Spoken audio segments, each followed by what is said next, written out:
Ousted WeWork CEO Adam Neumann facing a new legal challenge this morning. His former chief of staff is now suing him, the We company, as well, accusing Neumann of discriminating against her and other women for becoming pregnant and taking maternity leave.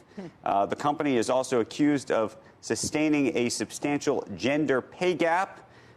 His chief of staff said a new male that was hired for the same position when she was out was offered an annual salary of $400,000, while she was paid just $150,000. She said Neumann asked her about her plans to get married and become pregnant during her job interview and referred to her maternity leave as vacation. She said that she had to disclose her pregnancy after Neumann smoked marijuana on a charter flight in front of her, and that she had to tell him she couldn't travel with him anymore. WeWork has said it has a zero-tolerance policy for discrimination and intends to vigorously defend itself against this claim. But it's just another example of a culture that, first of all, unfortunately, it's believable.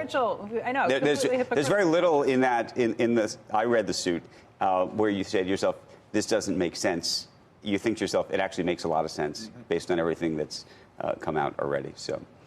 Especially the smoking pot on the plane and having to tell them that. Right, and just by the way, it's a young culture. I don't know if anybody knows the rules. I don't know if anybody understands what's right and what's wrong. Disparage young people by calling it a young culture. No, I know, but I think that it's a younger culture, and it's led by a guy who thinks he's Jesus. I mean, that's the behavior is repulsive, right? And the impact on the market. There has been an impact on the market, and the impact on the market is that the money has come out of the IPO market. Yep.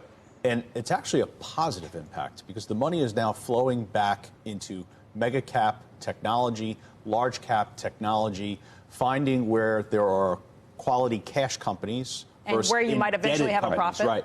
Where you have sustainable earnings over time. That's actually good for the market. So this money that's coming out of the IPO market is actually helping the venture capital. It's actually helping to lift the overall market. I think the bad news is for any IPO, you're going to get the tires kicked much more soundly. There's and going to why be multiple, shouldn't you? And that's a good thing. Like that's a good thing ultimately, but it's got to wash out a lot of the garbage that kind of got put in where people thought you could do anything. This is the emperor was wearing no clothes moment, where somebody finally called it out.